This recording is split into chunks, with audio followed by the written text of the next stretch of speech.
Hello दोस्तों, राजा official में आपका बहुत बढ़िया स्वागत करता हूँ। तो आज के वीडियो में मैं बात करने जा रहा हूँ यूपीएस के बारे में। जी हाँ, तो आपके पास एसएमपीएस 450 वोल्ट का है, तो क्या आपको यूपीएस 450 वोल्ट का उसमें चलेगा? वो एक कन्फ्यूज़न की बात है। और आपके एसएमपीएस के पावर के हिसाब से यूपीएस सेम ऐसा लेना पड़ेगा। तो आप कैसे इसका पावर कैलकुलेट कर सकते हैं? और उसका पावर दोनों डिफरेंट पावर होता है। पावर एक ही है तो उनका कैलकुलेशन में थोड़ा डिफरेंट होता है। तो आप कैसे पता कर सकते हैं कि अपना सिस्टम में जो भी पार्ट्स है तो उसके हिसाब से हमारा यूपीएस कौन सा होना चाहिए, हमारा जो सिस्टम है उसमें कितने पावर की ज़रूरत है, तो ऐसा यूपीएस हमारे सिस्टम में लगाना चाहिए ताकि हमारा कंप्यूटर बहुत अच्छा चले और यूपीएस में से पावर सिस्टम को मिल सके और अपना डेटा या लाइट चली जाती है तो हम उसका सेव करके बैकअप रख सकते हैं। क्योंकि यूपीएस का आप फर्जियात होना चाहिए, क्योंकि यूपीएस हमारे सिस्टम में बहुत बड़ा पार्ट का हिस्सा है। तो मैं आपको बोलूँगा कि इस वीडियो के देखने के बाद आप कोई भी यूपीएस लगाना अपने सिस्टम में नहीं है तो आप अपने इस वीडियो के माध्यम से आप अपने सिस्टम में कैलकुलेट करें। मैं सारी जानकारी इस वीडियो में दूंगा, तो आप ध्यान से देखें कि कैसे हम उसका पावर कैलकुलेट कर सकते हैं। और यूपीएस का क्या होता है कि हमारा कुछ लाइट चली जाती है तो हमारा डिस्प्ले, हमारा सिस्टम ऑटोमेटिकली से बंद हो जाता है, झटके से बंद हो जाता है। तो यूपीएस होता है तो झटके से बंद नहीं होता है, क्योंकि हमारे शटडाउन करने का हमको मौका मिलता है।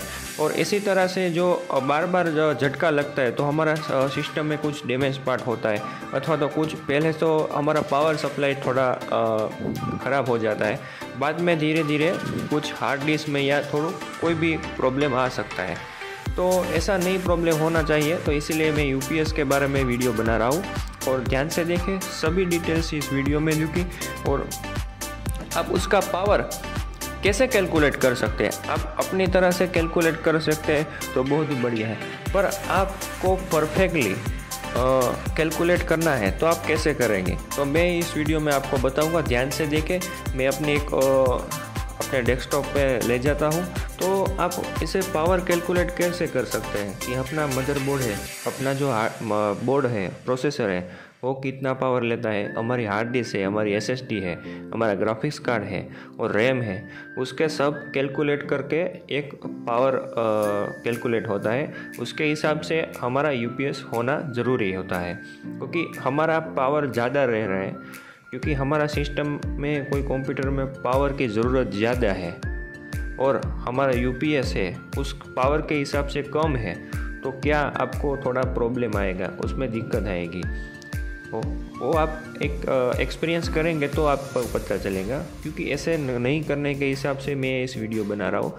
तो इस वीडियो की लिंक मैं कहीं बीच में कोई शो कर रहा हूँ, तो आप ध्यान से देखें, क्योंकि वीडियो को स्किप मत करना, क्या कि आप बाद में मुझे कमेंट करेंगे कि इस वीडियो की लिंक क्या है और इस वीडियो वेबसाइट का नाम क्या है मेरे को बताओ। तो वीडियो को ध्यान से देखें आप, क्योंकि वीडियो को स्किप मत करना, कि जो कि आपको पता चले कि किस साइड पर से आपके कैलकुलेशन करना है।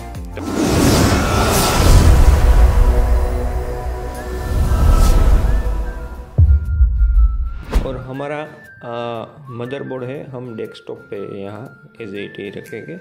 और ये हमारा सीपीयू है, वहाँ हम 1 सिलेक्ट करेंगे। और हमारा जो सीपीयू है उसका आप इंटेल है तो इंटेल करेंगे, या राइजन है तो राइजन करेंगे।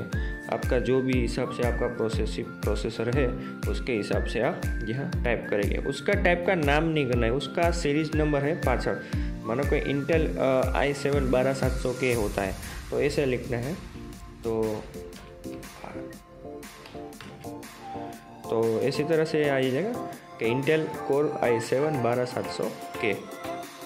और आपके पास मेमोरी कौन सी है तो आप यहाँ सिलेक्ट कर सकते हैं कि हमारा 8 GB, मेरे पास 16 GB की रैम है DDR4, तो आप यहाँ लिख सकते हैं। और यहाँ कितनी आपको रैम चाहिए वहाँ से आप लिख सकते हैं। तो यहाँ वीडियो कार्ड लिख सकते हैं कि आपको पास AMD का है या NVIDIA का है। मेरे पास NVIDIA का है और यहाँ सिलेक्ट ऑन कर लिया और NVIDIA का कौन सा कार्ड है वो आप यहाँ लिख सकते हैं। मेरे पास NVIDIA का 1660 Ti है और मेरे पास एक ही कार्ड है। तो मैं यहाँ स्टोरेज कौन सा है, मेरे पास 1 स्टोरेज है। एक मेरे पास एक SATA SSD है, नहीं NVIDIA की है मेरे पास M2 की, और एक हार्ड ड्राइव है SATA। और यहाँ हमारा हिसाब से हमारा कुछ DVD राइटर या कीबोर्ड माउस आप लगा सकते हैं। गेमिंग कीबोर्ड है या नॉर्मल कीबोर्ड है, और माउस है या नॉर्मल है या गेमिंग माउस है, या साउंड कार्ड है आपके पास तो वो भी आप डिटेल्स इसमें फिलअप्स कर सकते हैं। आपके पास DVD राइटर या कुछ होता है तो इसके हिसाब से मेरे पास DVD राइटर नहीं है तो मैं यहाँ इसे खाली रखता हूँ। और बाद में यहाँ हमारा USB है, तो कितना है, तो USB मेरे पास 3 पॉइंट है। पहले 2 पॉइंट में बात कर लेते हैं। 2 पॉइंट का 3 है और 3 पॉइंट का भी USB है मेरे पास। और मेरे पास एक पेन है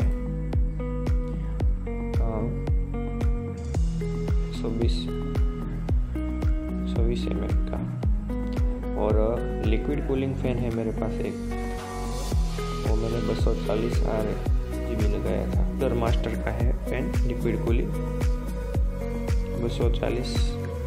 आपके पास लिक्विड कूलिंग पंप कौन सा है, और मॉनिटर है मेरे पास 1। कितने इंच का है, मेरे पास 24 का है। और आप कितने एक 24 कलाक में आप कितना टाइम आप वर्क करते हैं, तो इसके हिसाब से आपको यहाँ कैलकुलेट लिखा है, वहाँ से आप कैलकुलेट पे क्लिक कर देते हैं। उसके हिसाब से आपको यहाँ पावर आपको शो करेगी यहाँ।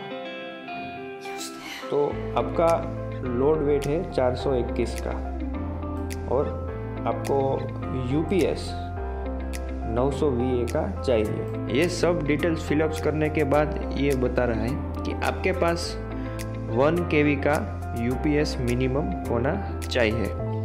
तो इसके हिसाब से 900 V का हम गूगल पे सर्च कर सकते हैं। तो अब मैं इसे कॉपी करके हमारी कोई साइट पर ले जाता हूँ मैं आपको।